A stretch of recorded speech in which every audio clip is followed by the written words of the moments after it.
నమస్తే, welcome to DNA daily news analysis.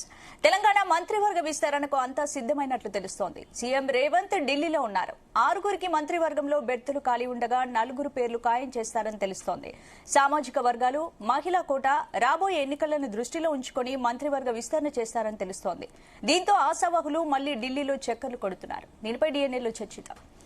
Bharat, ఇక తెలంగాణ మంత్రివర్గ విస్తరణకు సమయం ఆసనమైంది అనుకోవచ్చా? రేవంత్ రెడ్డి, పిసిసి, ఉత్తమ్ అందరూ ముఖ్య నేతల్ని ఢిల్లీకి పిలిపించింది కదా అధిష్టానం. ఎస్, ఇవాళ అసెంబ్లీ సమావేశాలు నడుస్తున్న సమయంలో బేగంపేట ఎయిర్పోర్ట్ నుంచి ప్రత్యేక విమానంలో వీళ్ళంతా బయలుదేరి వెళ్ళారు. రేవంత్ రెడ్డి, తర్వాత బట్టి విక్రమార్క, ఉత్తమ్ కుమార్ రెడ్డి, పిసిసి చీఫ్ మహేష్ కుమార్ గౌడ్, వీళ్ళంతా వెళ్లి మొట్టమొదలు KC Venugopal, Congress organisation general secretary, అంటే సంస్థాగత వ్యవహారాల ప్రధాన కార్యదర్శి, ముందుగా కేసీ వేణుగోపాల్ మొత్తం దీన్ని ఫిల్టర్ చేసిన తర్వాత మళ్ళీ ఇప్పుడు కొద్దిసేపటి క్రితం ఏఐసిసి కొత్త కార్యాలయం, ఇప్పుడు ఇంతకుముందు 10 జన్పథ్ పక్కనే 24 అక్బర్ రోడ్ లో ఏఐసిసి ప్రధాన కార్యాలయం ఉండేది. కానీ ఇప్పుడు దీన్ దయాళ్ ఉపాధ్యాయ మార్గ్ లో, అంటే బీజేపీ కాంగ్రెస్ పార్టీకి రెండింటికి కూడా కొత్త కార్యాలయాలు కట్టించారు. బీజేపీ ఏమో చాలా కాల క్రితమే కొత్త ఆఫీస్ కట్టుకుంది. కాంగ్రెస్ పార్టీ మొన్ననే దాన్ని కంప్లీట్ చేసుకున్నారు. సో ఇప్పుడు ఆ కార్యాలయంలో మీటింగ్ జరుగుతోంది. దీనిలో రాహుల్ గాంధీ, మల్లికార్జున ఖర్గే, కేసీ వేణుగోపాల్ హైకమాండ్ నుంచి, మన రాష్ట్రం నుంచి మన రాష్ట్ర వ్యవహారాల incharge Meenakshi Natarajan, Revanth Reddy, Mallu Bhatti Vikramarka, Uttam Kumar Reddy, PCC chief Mahesh Kumar Goud, వీళ్ళంతా పాల్గొంటారు. సో ఇప్పుడు మెయిన్ ఎజెండా ఏంటంటే, దాదాపు 475 రోజులైంది స్పందన కాంగ్రెస్ పార్టీ అధికారంలోకి వచ్చి. కర్ణాటకలో కాంగ్రెస్ పార్టీకి సంబంధించి మంత్రివర్గంకి సంబంధించి పునర్వ్యవస్థీకరణ విత్ ఇన్ 1-2 months లో కంప్లీట్ చేశారు. కానీ మన దగ్గర 11-12 నెలలు అయింది, 12 months ఆల్మోస్ట్. డిసెంబర్ 7వ తేదీన ప్రమాణ స్వీకారం చేస్తే 2023, ఇవాళ మార్చి 24. సో ఇది పాలన మీద ఎఫెక్ట్ పడుతుంది కదా. 1 year 3 months అయింది. కేవలం 12 మంది మంత్రులు మాత్రమే ఉన్నారు. 6 మంత్రులు ఇంకా ఖాళీలు ఉన్నాయి. ఇంపార్టెంట్ పోర్ట్ఫోలియోలకు లేరు. హోమ్ మినిస్టర్ ఎవరు లేరు, ఎడ్యుకేషన్ లేరు, తర్వాత నీకు సోషల్ వెల్ఫేర్ మినిస్టర్ ఎవరు లేరు. సో దీనివల్ల ప్రభుత్వానికి సంబంధించిన పాలన దెబ్బతింటుంది. కొద్దిమంది మంత్రులకు 2 మంత్రి శాఖలు ఉన్నాయి. బట్టి విక్రమార్కకు ఫైనాన్స్ అండ్ ఎనర్జీ, విద్యుత్ శాఖ ఉంది. Civil supplies, irrigation Uttam Kumar Reddy దగ్గర ఉంది. పొంగులేడి దగ్గర రెవెన్యూ అండ్ ఐ&పిఆర్ ఉంది. ఇట్లా డబుల్ మంత్రిత్వ శాఖలు, హౌసింగ్ కూడా పొంగులేటి శ్రీనివాసరెడ్డి దగ్గర ఉంది. సో ఈ నేపథ్యంలో కొంత అడ్మినిస్ట్రేటివ్ పరంగా కూడా ఇబ్బంది ఎదురయ్యే అవకాశం ఉంది. కాబట్టి ప్రతిపక్షాల నుంచి కూడా విమర్శలు వస్తున్నాయి. ఇంకా మంత్రివర్గానికి రేవంత్ రెడ్డికి ఫ్రీ హ్యాండ్ ఇవ్వరా, ఏంటి మంత్రివర్గ విస్తరణ కోసమే నేతలను ఢిల్లీకి పిలిపించారు? నో డౌట్ మంత్రివర్గ విస్తరణకు సంబంధించేది, మంత్రివర్గ పునర్వ్యవస్థీకరణ సంబంధించి చర్చించేందుకే. అంటే దీనిలో ఏకాభిప్రాయం కుదిరితే ఇమీడియట్ గా పర్మిషన్ ఇస్తారు. అంటే ఇంత లేట్ గా అవడానికి కారణం ఏంటి? అంటే లేట్ గా అంటే రకరకాల కారణాలు. వాళ్ళు హర్యానా ఎలక్షన్ ముందు ఆల్మోస్ట్ కన్ఫర్మ్ అయిపోయిన సమయంలో హర్యానా ఎలక్షన్ ఓడిపోవడంతో ఏఐసిసి డిసప్పాయింటింగ్ లో పడింది. హర్యానా ఎలక్షన్ తర్వాత చేస్తారనుకున్నారు. హర్యానాలో ఖచ్చితంగా కాంగ్రెస్ పార్టీ గెలుస్తుందని ఎగ్జిట్ పోల్స్ కూడా చెప్పిన పరిస్థితి. ఆ నేపథ్యంలో హర్యానాలో కాంగ్రెస్ పార్టీ చిత్తుగా ఓడిపోయి, ఒక విధంగా చెప్పాలంటే హర్యానాలో ఓడిపోయి బీజేపీ గెలిచింది, ఎవరు ఎక్స్పెక్ట్ చేయని విధంగా. అది ఒక కారణం. ఆ తర్వాత మహారాష్ట్రలో కూడా ఓడిపోయింది. సరే, ఇప్పుడు దాని తర్వాత మన ఎమ్మెల్సీలు కూడా ఫిలప్ చేశారు. ఇంకా ఆలస్యం అవుతుందని హైకమాండ్ కూడా గ్రహించినట్టుంది. ఉంటే గనక నేను అనుకుంటాను ఉగాది రోజు మంత్రివర్గ విస్తరణ ఉండొచ్చు. ఏప్రిల్ 1 కంటే ముందే, మార్చి 30th రోజే, ఉగాది రోజు మంత్రివర్గ పునర్వ్యవస్థీకరణ. మోస్ట్లీ విస్తరణ నాకు తెలిసి ఎవరిని తీసేయారు దీనిలో. ఎందుకంటే 1 year 3 months సమయం అయింది కాబట్టి ఎవరిని కూడా తీసేయడానికి పెద్దగా అవకాశం లేదు, స్కోప్ లేదని మనం చెప్పాల్సి ఉంటుంది. అయితే ఇప్పుడు మంత్రివర్గ విస్తరణలో ఎవరెవరికి అవకాశం లభించవచ్చు? ఇప్పుడు ఇదే ఇంట్రెస్టింగ్. ఎస్, అంటే మనం first OC, BC, SC, ST ఈ విధంగా పోదాం. తర్వాత జిల్లాల వారీగా పోదాం. ఇప్పుడు మంత్రివర్గంలో స్థానం లేని జిల్లాలు: హైదరాబాద్ ఒకళ్ళు కూడా లేరు, రంగారెడ్డి ఒకళ్ళు కూడా లేరు. నిజామాబాద్ ఒకళ్ళు లేరు. ఆదిలాబాద్ ఈ 4 జిల్లాలకి అంటే ఉమ్మడి జిల్లాలకు సంబంధించి చూస్తే ఈ 4 జిల్లాలకి స్థానం లేదు. హైయెస్ట్ గా ఖమ్మంలో 3 ఉన్నారు. కాబట్టి ఖమ్మంలో మళ్ళీ ఎవరికి అవకాశం దొరికే ఛాన్స్ లేదు కేబినెట్ లో. మిగతా మోస్ట్లీ అన్ని జిల్లాలకు ఇద్దరు ఉన్నారు. మహబూబ్ నగర్ 2, వరంగల్ 2, కరీంనగర్ 2, తర్వాత మెదక్ సంబంధించి దామోదర రాజనరసింహ ఒకళ్ళు ఉన్నారు. సో మిగతా అన్ని జిల్లాలు కూడా నల్గొండలో 2 ఉన్నారు. కోమటిరెడ్డి వెంకటరెడ్డి, ఉత్తమ్ కుమార్ రెడ్డి. ఖమ్మంలో 3 ఉన్నారు. సో మంత్రివర్గంలో ప్రాతినిధ్యం లేని జిల్లాల విషయానికి వద్దాం. దానిలో వాటికి ఎంత మేరకు అవకాశం ఉంటుంది. హైదరాబాద్ జిల్లా, ఇప్పుడు హైదరాబాద్ జిల్లాకు సంబంధించి కాంగ్రెస్ పార్టీకి ఎమ్మెల్యే లేరు. దానం నాగేందర్కి ఇస్తే ఇవ్వాలి, కానీ ఆయన ఫిరాయింపు వేటు పడుతుంది అని అనుకుంటున్నారు.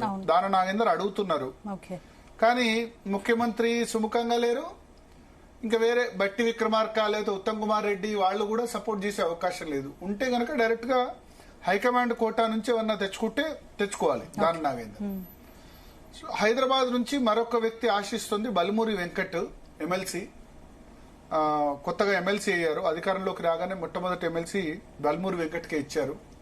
యువకుడు, బట్ వెలమ సామాజిక వర్గం. కొంచెం తక్కువ ఛాన్సెస్ ఉన్నాయి బల్మూరి వెంకట్కి అవకాశం దొరికేందుకు. హైదరాబాద్ డిస్టిక్ లో బహుశా రిప్రజెంటేషన్ ఉండకపోవచ్చు. ఉంటే గనక outside chance Amir Ali Khan, ఆయన మొన్న గవర్నర్ ఎమ్మెల్సీగా చేశారు కోదండరామ్ తో పాటు. హైదరాబాద్ సంబంధించిన నేత. మైనారిటీలకు ఎవరికి మంత్రివర్గంలో ప్రాతినిధ్యం లేదు కాబట్టి, ఎందుకంటే కాంగ్రెస్ పార్టీ నుంచి ఒక్క మైనారిటీ ఎమ్మెల్యే కూడా గెలవలేదు. స్పందన 0. మైనారిటీల నుంచి ఒక్కళ్ళు కూడా గెలవలేదు. షబ్బీర్ అలీ గెలిస్తే ఆయన ఖచ్చితంగా అవకాశం దొరికేది. బట్ షబ్బీర్ అలీ నిజామాబాద్ అర్బన్ నుంచి ఓడిపోయారు. ఎమ్మెల్సీలు కూడా ఇప్పుడు ఎవరు లేరు, మా అమీర్ అలీ ఖాన్ తప్ప. అమీర్ అలీ ఖాన్ గవర్నర్ కోటా నుంచి సెలెక్ట్ చేశారు. సో ఇస్తే గనక హైదరాబాద్ లో అమీర్ అలీ ఖాన్ ను ఆ విధంగా ఇవ్వాలి. ఆయన గవర్నర్ కోటా నుంచి మైనారిటీలు ఎవరికి అవకాశం లేదు కదా అని చెప్పి ఇస్తే అతనికి ఒక్కరికి అవకాశం ఉంటుంది. ఇంకా జిల్లాల వారీగా మనం చూసుకుంటే రంగారెడ్డి జిల్లా. రంగారెడ్డి జిల్లాలో కూడా కాంగ్రెస్ పార్టీ నుంచి గెలిచింది ఒకే ఒక్కళ్ళు, ఇబ్రహీంపట్నం నుంచి మల్రెడ్డి రంగారెడ్డి ఒక్కళ్ళు మాత్రమే ఆయన కాంగ్రెస్ పార్టీ నుంచి ఎమ్మెల్యేగా గెలిచింది. ప్రస్తుతం ఆయన ఒక్కళ్లే ఉన్నారు. అయితే రెడ్డి సామాజిక వర్గానికి సంబంధించిన వ్యక్తి 1994లోనే తొలిసారి ఎమ్మెల్యేగా గెలిచారు మల్రెడ్డి రంగారెడ్డి. సో మనం ఓసీల నుంచి గనక చూసుకుంటే మల్రెడ్డి రంగారెడ్డికి పొటెన్షియల్ ఉంది. అయితే రేవంత్ రెడ్డి సపోర్ట్ ఆయన్ను చేయొచ్చు. బట్ ఉత్తమ్ కుమార్ రెడ్డి, బట్టి విక్రమార్క, రాష్ట్ర వ్యవహారాల ఇన్ఛార్జ్ మీనాక్షి నటరాజన్ వీళ్ళు ఎంతవరకు సపోర్ట్ చేస్తారో చూడాలి. ఆయన ఏమంటానంటే, హైదరాబాద్ రంగారెడ్డిలో మొత్తం 24 స్థానాలు ఉంటే నేను ఒకే ఎమ్మెల్యేని గెలిచాను. ఇంత దాదాపు 1.5-2 కోట్ల పాపులేషన్, దీనిలో ఒక్క మంత్రిని కూడా తీసుకోకపోవడం అన్యాయం కదా అని ఆయన ఆర్గ్యుమెంట్ వినిపిస్తున్నారు. సో చూడాలి మరి హైకమాండ్ ఏ విధంగా రెస్పాండ్ అవుతుంది. అయితే రెడ్డి సామాజిక వర్గం సంబంధించి అవడం కొంత మైనస్. ఇప్పుడు ఆల్రెడీ 3 రెడ్డిస్ ఉన్నారు, ఇంకొకటో 2 రెడ్డిస్ కి ఇస్తారు. కానీ రెడ్డిస్ నుంచి పోటీ చాలా మంది ఉన్నారు. ఇప్పుడు నల్గొండలో కోమటిరెడ్డి, రాజగోపాల్ రెడ్డి ఉన్నారు. నిజామాబాద్ లో మనం చూస్తే గనక సుదర్శన్ రెడ్డి సామాజిక వర్గం నుంచే పోటీ పడుతున్న వ్యక్తి. సో ఇట్లా రెడ్డి సామాజిక వర్గం నుంచి కూడా చాలా కాంపిటీషన్. మళ్ళీ మంత్రివర్గ విస్తరణలో రెడ్లకు అవకాశం కల్పిస్తే బీసీ నుంచి కొంత వ్యతిరేకత వచ్చే అంటే ఖచ్చితంగా ఇప్పుడు 6గురిలో 1 రెడ్డి అయితే ఖాయం, 1 రెడ్డి అయితే ఖచ్చితంగా ఉంటుంది. ఇప్పుడు మల్రెడ్డి రంగారెడ్డి, కోమటిరెడ్డి రాజగోపాల్ రెడ్డి, సుదర్శన్ రెడ్డి ఎవరన్నా చూడాలి, కానీ 1 రెడ్డి అయితే ఉంటుంది. 2 రెడ్లకు అవకాశం ఇస్తారా లేదా? 2 రెడ్లు ఇస్తే 5 రెడ్డిస్ అవుతారు. కానీ మీరు ఒకటి అబ్జర్వ్ చేయండి, కేసీఆర్ గవర్నమెంట్ లో 6 రెడ్లకు అవకాశం కల్పించారు గతంలో. మీకు గుర్తునే ఉంటుంది, జగదీశ్వర్ రెడ్డి, ఇంద్రకరణ్ రెడ్డి, చాలా మంది. అంటే even TRS is known for కొంత వెలమా ఇంక్లైన్ ఉంటున్నప్పటికీ రెడ్డిల్ని ఎప్పుడు కూడా హట్ చేసే విధంగా కేసీఆర్ ప్రవర్తించలేదు. సో ఇప్పుడు ఇక్కడ మనం చూడాలి, 43 మంది ఎమ్మెల్యేలు రెడ్డిస్ ఇప్పుడు ఈ అసెంబ్లీలో ఉన్నారు, అన్ని పార్టీల వాళ్ళు. సో కాంగ్రెస్ పార్టీ నుంచి కూడా మోస్ట్లీ రెడ్డిస్ ఉన్నారు. ఇక్కడ కోమటిరెడ్డి రాజగోపాల్ రెడ్డికి ఇస్తే ఉత్తమ్ కుమార్ రెడ్డి ఏమంటారంటే తన భార్య కూడా పద్మావతి రెడ్డికి కూడా ఇమ్మని అడుగుతారు. ఎందుకంటే ఆమె కూడా మనం 2nd టైం ఎమ్మెల్యే కదా, ఇది ఫస్ట్ టైం కాదు కదా. అవును. ఆమె 2014లో గెలిచారు, మళ్ళీ మొన్న స్వల్ప తేడాతో 2018లో ఓడిపోయారు, మళ్ళీ గెలిచారు. సో రాజగోపాల్ రెడ్డికి ఇస్తే తన భార్యకి ఇవ్వాలని కూడా ఉత్తమ్ కుమార్ రెడ్డి అడగొచ్చు. ఇప్పటికే సీఎం రెడ్డితో పాటు కీలక మంత్రి పదవులు అందరూ రెడ్లే ఉన్నారు కదా, మళ్ళీ రెడ్లకు అవకాశం ఇస్తే బీసీల నుంచి కొంత వ్యతిరేకత వచ్చే ప్రచారం అయితే జరుగుతుంది. అంటే కాంగ్రెస్ పార్టీ ఒక విధంగా చెప్పాలంటే వాళ్ళు చెప్పుకునేది ఏంటంటే ఛాంపియన్ ఆఫ్ రెడ్డిస్ వల్లే అధికారంలోకి వచ్చిందని, రెడ్డి సామాజిక వర్గం నుంచి కాంగ్రెస్ పార్టీ హైకమాండ్ కూడా ఆ విధంగా ప్రయారిటీ ఇస్తుంది. సో ఇప్పుడు ముగ్గురు రెడ్డిస్ అయ్యారు, ఇంకొక రెడ్డి అయితే ఖచ్చితంగా అవకాశం దొరుకుతుంది. కోమటిరెడ్డి రాజగోపాల్ రెడ్డి, సుదర్శన్ రెడ్డి, మల్రెడ్డి రంగారెడ్డి, ఈ ముగ్గురిట్లో ఎవరో ఒకళ్ళకి ఖచ్చితంగా అవకాశం దొరకచ్చు. ఇంకా మిగతా వాళ్ళ సంగతి మనం చెప్పలేం. ఈ ముగ్గురులో ఇద్దరికి దొరికినా ఆశ్చర్యం లేదు. సుదర్శన్ రెడ్డి నిజామాబాద్ జిల్లాకు సంబంధించిన వ్యక్తి, సీఎం కు బంధువు అవుతారు రేవంత్ రెడ్డికి, కొంచెం వివాద రహితుడుగా పేరుంది. రేవంత్ రెడ్డి ఈ ముగ్గురులో కోమటిరెడ్డి రాజగోపాల్ రెడ్డి, సుదర్శన్ రెడ్డి, మల్రెడ్డి రంగారెడ్డి, ఈ ముగ్గురిట్లో ఫస్ట్ చాయిస్ సీఎం రేవంత్ రెడ్డికి ఫస్ట్ చాయిస్ ఎవరంటే సుదర్శన్ రెడ్డి ఉంటారు, సెకండ్ చాయిస్ మల్రెడ్డి రంగారెడ్డి ఉంటారు, థర్డ్ చాయిస్ కోమటిరెడ్డి రాజగోపాల్. అంటే ఈ కొత్తగా తీసుకునే వాళ్ళు సీఎం రేవంత్ రెడ్డి చాయిస్ వీళ్ళని చెప్పొచ్చు. జస్ కొత్తగా తీసుకునే వాళ్ళు నేను సీఎం చాయిస్, ఉత్తమ్ చాయిస్ వీళ్ళందరూ కూడా చెప్తాను. ఫస్ట్ ఇప్పుడు జిల్లాల వరకు వద్దాం. రంగారెడ్డిలో మల్రెడ్డి రంగారెడ్డి ఉన్నారు. ఇంకా రిప్రజెంటేషన్ లేని జిల్లాలు మనం చూసుకుంటే కేబినెట్ లో నిజామాబాద్, నేను ఇంతకుముందు చెప్పినట్టు నిజామాబాద్ లో సుదర్శన్ రెడ్డి ఉన్నారు, ఆయన కూడా సేమ్ రెడ్డి సామాజిక వర్గం, గెలిచారు. సీట్ ఆయనకు మంత్రివర్గంలో స్థానం దొరుకుతుంది అనుకున్నారు.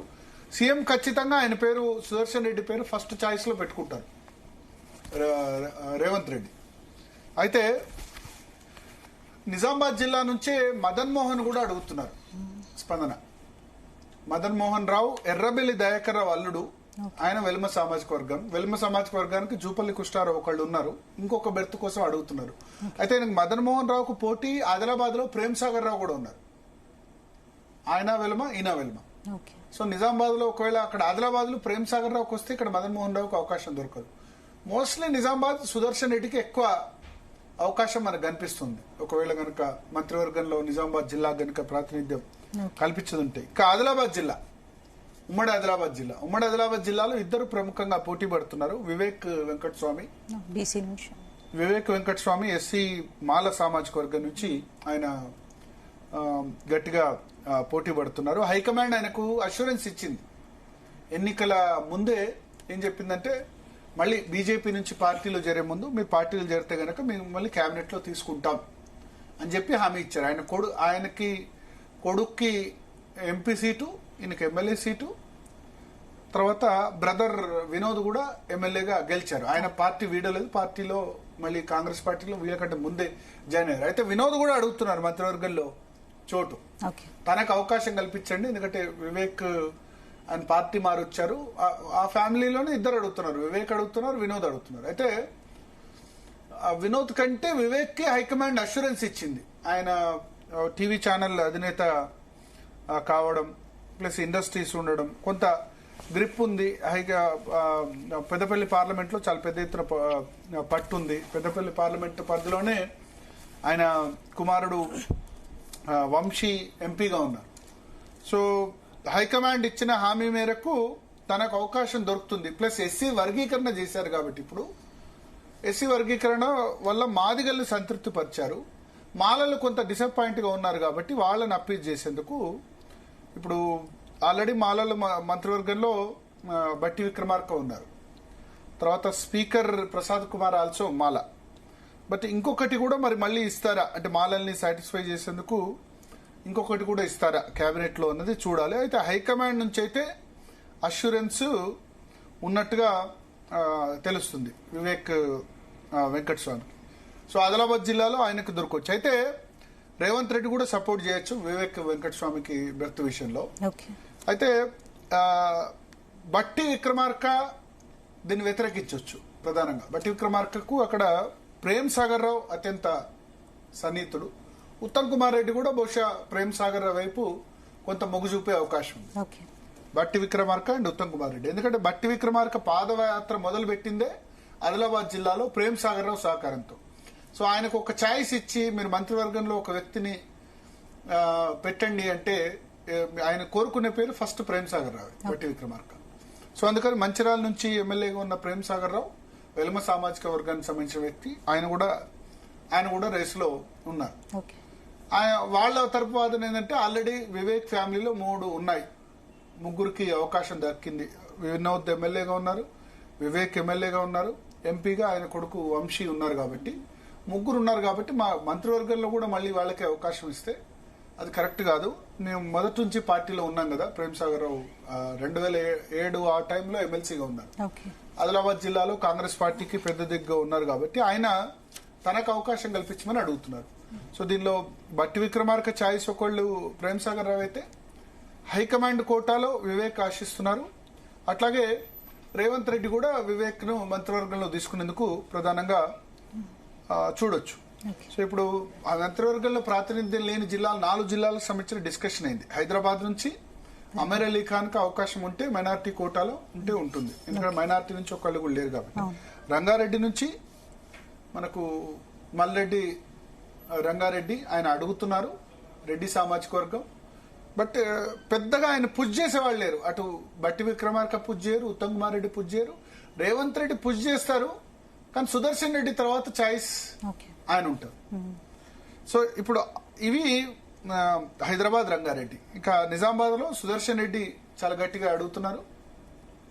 నిజామాబాద్ లో వేరే ఎమ్మెల్యేస్ ఉన్నారు, జుక్కల్ నుంచి లక్ష్మీకాంతరావు వాళ్ళు ఉన్నా సరే పెద్దగా వాళ్ళకి అవకాశం రాకపోవచ్చు, ఫస్ట్ టైం ఎమ్మెల్యేస్ కాబట్టి.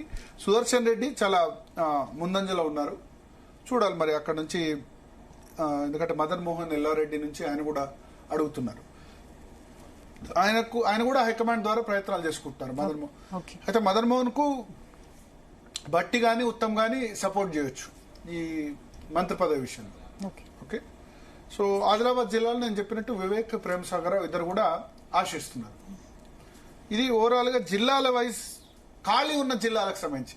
కానీ ఆల్రెడీ ఎగ్జిస్టింగ్ ఉన్న జిల్లాల నుండి కూడా ఆస్పిరెంట్స్ గట్టిగా అడుగుతున్న జిల్లాలు నల్గొండ జిల్లా నుంచి కోమటిరెడ్డి రాజగోపాల్ రెడ్డి, మునుగోడు శాసనసభ్యుడు.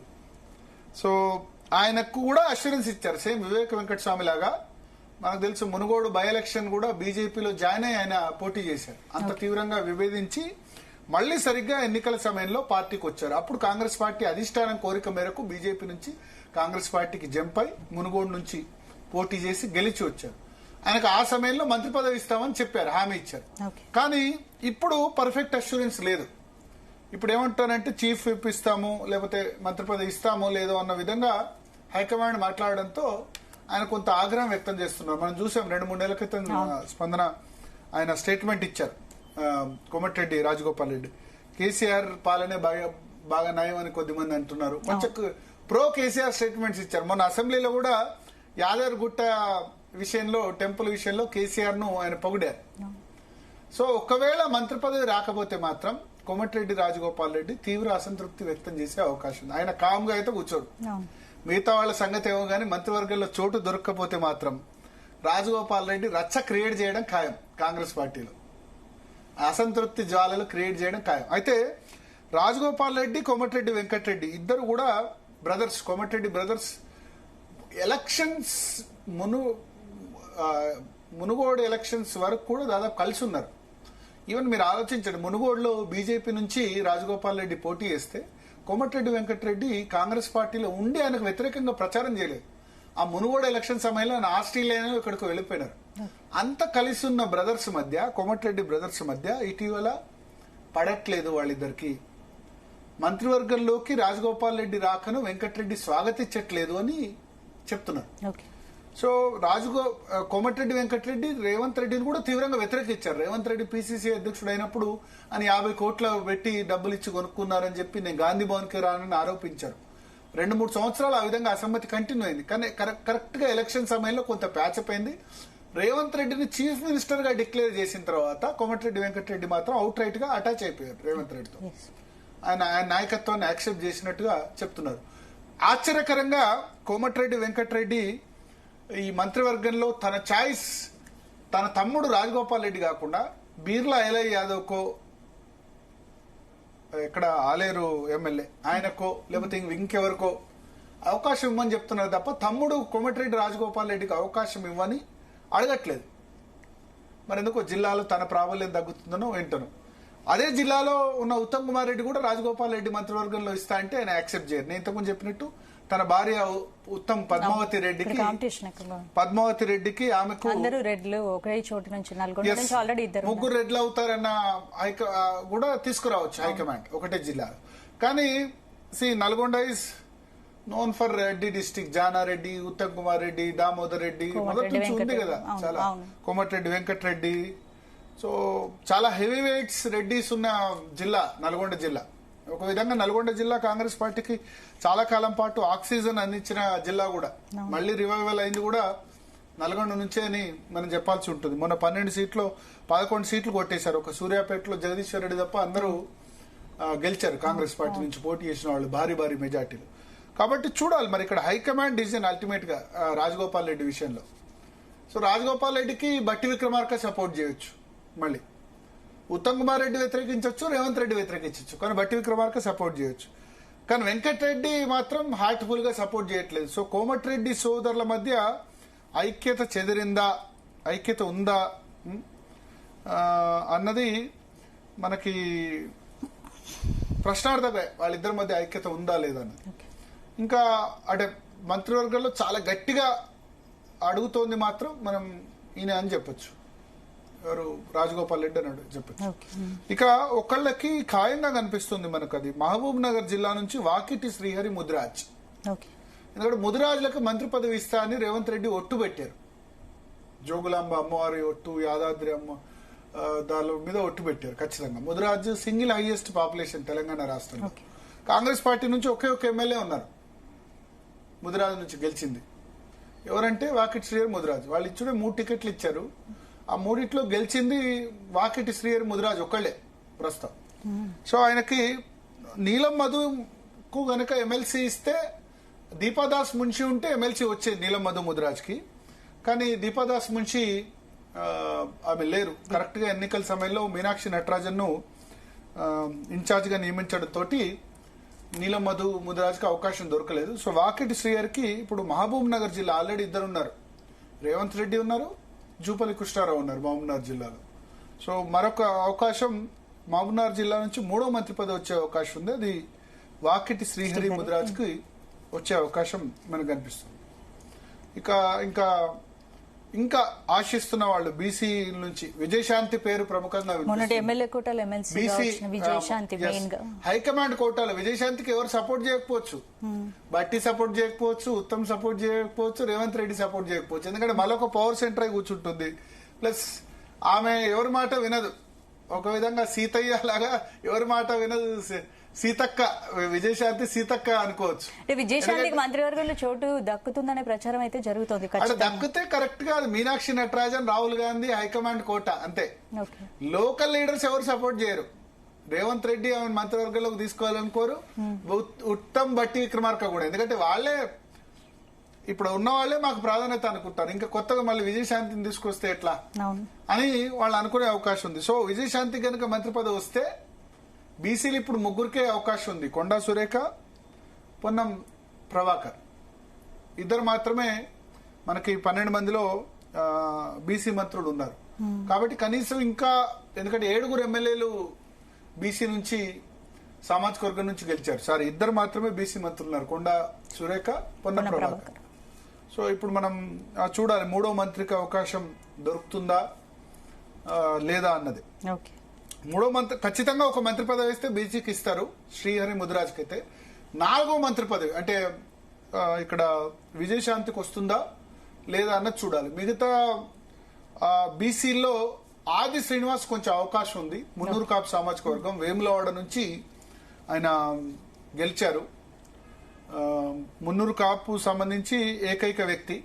అంటే కొండా సురేఖ బై బర్త్ పద్మశాలి, కానీ ఆమె మ్యారేజ్ చేసుకుంది కొండా మురళి మున్నూరు కాపు. సో సగం మున్నూరు కాపు, సగం Padmashali, but by birth Padmashali Konda Surekha. So Munnuru కాపుకు సంబంధించి కమ్యూనిటీ ఓన్ చేసుకునే విధంగా, ఎందుకంటే తెలంగాణలో రాజకీయంగా చైతన్యం ఉన్న సామాజిక వర్గం. కాంగ్రెస్ పార్టీలో చాలా గతంలో మున్నూరు కాపులకు చాలా ప్రాధాన్యత ఉండేది. డి శ్రీనివాసు, వి హనుమంతరావు, కేకే. సో ఇట్లా చాలా మంది నేతలు కూడా పొన్నా లక్ష్మయ్య, మున్నూరు కాపు సామాజిక వర్గం నుంచి చాలా మంది నేతలు వచ్చారు. కానీ ఇప్పుడు పెద్ద రిప్రజెంటేషన్ లేదు కాంగ్రెస్ పార్టీలో. సో ఆది శ్రీనివాస్ కు కరీంనగర్ లో ఆల్రెడీ 2 మంత్రులు ఉన్నారు, శ్రీధర్ బాబు ఉన్నారు, పొన్నం ప్రభాకర్ ఉన్నారు. ఆది శ్రీనివాస్ కూడా ఒకవేళ మున్నూరు కాపు సామాజిక వర్గానికి ఇస్తే గనక అవకాశం ఉంటుంది. ఇక బీర్లా ఎలయ్య యాదవ్ ఉన్నారు ఆలేరు నుంచి బీసీలో, మిగతా వాళ్ళు రామగుండం నుంచి మఖాన్ సింగ్, రాజ్ ఠాకూర్ ఉన్నారు బీసీలోనే. సో ఇట్లా చాలా మంది బీసీలో ఇప్పుడు ఇద్దరికి ఆల్రెడీ మంత్రివర్గంలో ఉంది, పొన్నం ప్రభాకర్, కొండా సురేఖ. 3వ వ్యక్తి వాకిటి శ్రీహర్ ముదిరాజ్, బీర్లా ఎలయ్య యాదవ్ 4, ఆది శ్రీనివాస్ 5, రామగుండం మఖాన్ సింగ్, రాజ్ ఠాకూర్ 6, ఇంకొక ఎమ్మెల్యే కూడా ఉన్నారు గుర్తు రావట్లేదు. 7 మాత్రమే గెలిచారు. 7లో ఇప్పుడు 3 అయితే ఖాయం. విజయశాంతికి ఇస్తే అది 4వ స్థానం కూడా అవుతుంది. ఇక ఎస్సీల నుంచి చూస్తే గనక మాల సామాజిక వర్గం నుంచి ఇప్పుడు వివేక్ అడుగుతున్నారు. అద్దంకి దయాకర్ కూడా ఆశించవచ్చు, మొన్ననే ఎమ్మెల్సీ అయ్యారు కాబట్టి. ఇప్పుడు మార్చి 29 నుంచి ఆయన పదవీ కాలం స్టార్ట్ అవుతుంది. బట్ మోస్ట్లీ మాలకు ఇస్తే గనక వివేక్ ఇవ్వచ్చు, లేకపోతే ఎవరికి ఇవ్వకపోవచ్చు. ఎందుకంటే ఆల్రెడీ మాల సామాజిక వర్గం నుంచి డిప్యూటీ సీఎం బట్టి విక్రమార్క ఉన్నారు, స్పీకర్ ప్రసాద్ కుమార్ అదే సామాజిక వర్గం నుంచి ఉన్నారు. ఒకవేళ ఇంకొక మాదిగకు గనక అవకాశం ఇస్తే గనక ధర్మపురి ఎమ్మెల్యే అడ్లూరి లక్ష్మణ్ కుమార్ కు ఛాన్స్ ఉంది. ఉమ్మడి కరీంనగర్ జిల్లా నుంచి విప్గా ప్రస్తుతం ఉన్నారు. సేమ్ ఆది శ్రీనివాస్ వేములాండ నుంచి గెలిచి విప్గా ఉన్నారు. అడ్లూరు లక్ష్మణ్ కూడా విప్గా ఉన్నారు. పిసిసి అధ్యక్ష పదవి విషయంలో కూడా అడ్లూరు లక్ష్మణ్ది కన్సిడరేషన్ లోకి వచ్చింది. సో దామోదర్ రాయ నరసింహ మాదిగ ఉపకులం అని చెప్తారు, డైరెక్ట్ మాదిగ పూర్తిగా ఉపకులం కాకుండా మాదిగ సామాజిక వర్గం నుంచి లక్ష్మణ్కి ఇచ్చే అవకాశం మనకు కనిపిస్తుంది. ఒకవేళ గనక ఎస్సీల నుంచి ఇంకొకళ్ళకి మంత్రివర్గంలో గనక చోటు లభించాలంటే. పిసిసి అధ్యక్ష పదవి కూడా అడ్లూరు లక్ష్మణ్ పేరును రేవంత్ రెడ్డి ప్రపోజ్ చేశారు. లక్ష్మణ్కి అడ్వాంటేజ్ ఏంటంటే ఎవరు వ్యతిరేకించారు, ఉత్తమ్ కుమార్ రెడ్డి సపోర్ట్ చేస్తారు. ఎందుకంటే ఫస్ట్ టైం ఆయనే టికెట్ ఇచ్చారు. 2018లో గానీ మొన్న 2023లో గానీ ఉత్తమ్ కుమార్ రెడ్డి అవుట్ రైట్ గా సపోర్ట్ చేశారు టికెట్ విషయంలో. డీసీసీ ప్రెసిడెంట్ గా కూడా ఉత్తమ్ కుమార్ రెడ్డి పిసిసి అధ్యక్షుడిగా ఉన్నప్పుడే నియమించారు. రేవంత్ రెడ్డి కూడా ఆయన సపోర్ట్ చేస్తారు, వివాద రైతుడు, అందరితో బానే ఉంటాడు కాబట్టి. సో పెద్దగా వ్యతిరేకత ఉండదు. సో ఎస్సీలకు గనక మాల కాకుండా వివేక్ గనక ఇవ్వలేని పక్షంలో ఇంకొక ఎస్సీకి అవకాశం కల్పించాలంటే అది అడ్లూరు లక్ష్మణ్ కు అవకాశం ఉంటుంది. మాదిగ సామాజిక వర్గం నుంచి ఇంకో 4 ఎమ్మెల్యేలు ఉన్నారు. మానకొండూరు నుంచి మనకు కవంపల్లి సత్యనారాయణ మాదిగ సామాజిక వర్గమే. తర్వాత తుంగతుర్తి నుంచి మందల శామ్యుల్, బట్ ఆయన కొత్తగా జాయిన్ అయ్యారు. ఇటు కవంపల్లి సత్యనారాయణ కూడా first time MLA. Adluri Laxman కూడా ఫస్ట్ టైం ఎమ్మెల్యే అయినప్పటికీ ఆల్రెడీ జడ్పీ చైర్మన్ కూడా పనిచేశారు. సో ఇది అంటే మంత్రివర్గం సంబంధించి ఇప్పుడు జరగబోయే మంత్రివర్గ విస్తరణ కాంగ్రెస్ కు కత్తి మీద సాము లాంటిది అనుకోవచ్చు. అంటే ఇక్కడ 10ల సంఖ్యలో కాంపిటీషన్ ఉంది, ఉన్నవి 6 ఖాళీలు కాబట్టి మరి ఎవరికి దక్కేది అనేది సస్పెన్స్ అనుకోవచ్చు. డెఫినెట్ గా ఇది ఒక exercise, not a easy exercise. ఈ మంత్రివర్గ విస్తరణకు సంబంధించి అంత ఈజీగా అందరినీ సాటిస్ఫై చేయడం కూడా కష్టమే అనుకోవచ్చు స్పందన. అయితే ఇప్పుడు మంత్రివర్గంలో ఒక్క మైనారిటీ కూడా లేరు. కాంగ్రెస్ పాలిత రాష్ట్రాల్లో మైనార్టీలు మొదటి నుంచి విమర్శలు వస్తున్నాయి కాబట్టి మైనార్టీ కోటాలో మీరు చెప్పినట్టు అలీఖాన్. సో ఇంకొకటి ఎస్టీ సామాజిక వర్గంలో ఆదివాసీ నుంచి సీతక్క ఉన్నారు, కానీ లంబాడా సామాజిక వర్గం నుంచి ఎవరు లేరు. లంబాడా సామాజిక వర్గం నుంచి గెలిచిన వాళ్ళంతా ఫస్ట్ టైం ఎమ్మెల్యేస్ ఉన్నారు. మహబూబాద్ నుంచి మనకి మురళీ నాయక్ ఉన్నారు, దోర్నకల్ నుంచి రామచంద్ర నాయక్ ఉన్నారు. అయితే నల్గొండ నుంచి గెలిచిన దేవరకొండ ఎమ్మెల్యే బాలు నాయక్ గతంలో కాంగ్రెస్ పార్టీ తరఫున జడ్పీ చైర్మన్ గా పనిచేశారు. సో ఆ బాలు నాయక్ కి ఏమన్నా ఛాన్స్ ఉందా అని అనుకుంటున్నారు. బట్ నల్గొండ జిల్లా ఇప్పుడున్న ఈక్వేషన్ దృష్టిలో ఆయనకు డిప్యూటీ స్పీకర్ ఇవ్వచ్చు బాలు నాయక్ కి, లంబాడా సామాజిక వర్గం నుంచి. మొన్ననే ఎమ్మెల్సీ కూడా ఇచ్చారు లంబాడా సామాజిక వర్గం నుంచి, శంకర్ నాయక్ అదే నల్గొండ జిల్లా నుంచి ఇచ్చారు కాబట్టి ఉండకపోవచ్చు అని అనుకుంటారు. మోస్ట్లీ ఇదే ఉండొచ్చు, చూడాలి. హైకమాండ్ కోటాలో దీనిలో విజయశాంతి, వివేక్ వెంకటస్వామి, రాజగోపాల్ రెడ్డి వీళ్ళంతా కూడా హైకమాండ్ కోటా. ఇంకా మిగిలినవి రేవంత్ రెడ్డి కోరుకునే వాళ్ళు సుదర్శన్ రెడ్డిని, రేవంత్ రెడ్డి, మల్రెడ్డి రంగారెడ్డిని ఆయన సపోర్ట్ చేయొచ్చు. ఆ తర్వాత Vakiti Srihari Mudiraj there is no choice, ఎందుకంటే వేరే ఎవరు ఆల్టర్నేటివ్ లేరు. ముదిరాజ్ నుంచి ఒకళ్ళకు మంత్రివర్గంలోకి ఇవ్వాలి కాబట్టి ఆయన్ని తీసుకోవచ్చు. విజయశాంతి, రాజగోపాల్ రెడ్డి, వివేక్, ఈ ముగ్గురు విషయంలో అల్టిమేట్ నిర్ణయం మాత్రం కాంగ్రెస్ హైకమాండ్ అని మనం చెప్పుకోవాల్సి ఉంటుంది. మంత్రివర్గ విస్తరణ జరిగితే కాంగ్రెస్ లో ఎలాంటి పరిణామాలు ఏర్పడే అవకాశం? డెఫినెట్ గా అసంతృప్తి అన్నది ఉంటుంది. స్పందన కాంగ్రెస్ లో మంత్రివర్గ విస్తరణ జరిగి ఎవరు అసంతృప్తి వ్యక్తం చేయకపోతే అది పెద్ద వార్త. అంటే ఇప్పుడు మనకు వార్తల్లో మంత్రివర్గ విస్తరణ జరిగి అసంతృప్తి వ్యక్తం చేయకపోతేనే పెద్ద వార్త. అసంతృప్తి వ్యక్తం చేయడం అనేది common. Congress is a much more democratic party. ఇప్పుడున్న రాజకీయ పార్టీలు అన్నిట్లో చాలా డెమోక్రటిక్ పార్టీ. అంతర్గత ప్రజాస్వామ్యం చాలా ఎక్కువ. హైకమాండ్ ని తిడతాం, తగలబెడతాం, అది చేస్తాం, అట్లా చేస్తాం, ఇట్లా చేస్తాం అన్న స్టేట్మెంట్స్ కంపల్సరీ ఖాయం. బుజ్జగించడం కూడా సవాలే. చూడాలి మీనాక్షి నటరాజన్ మరి దానిలో ఎంతవరకు సక్సెస్ అవుతుంది, రేవంత్ రెడ్డి ఎంతవరకు దానిలో సక్సెస్ అవుతారన్నది అయితే ఖచ్చితంగా చూడాలి. సో డెఫినెట్ గా కాంగ్రెస్ లో అయితే కామన్, నేను చెప్పినట్టు మంత్రివర్గ విస్తరణ జరిగితే అందులో అసంతృప్తి లేకుండా ఒక్క నాయకుడు కూడా బయట స్టేట్మెంట్ ఇవ్వకపోతే అదే పెద్ద వార్త. ఇస్తే కామనే, రొటీన్. రైట్ భరత్, ఇక నెక్స్ట్ టాపిక్ డిస్కస్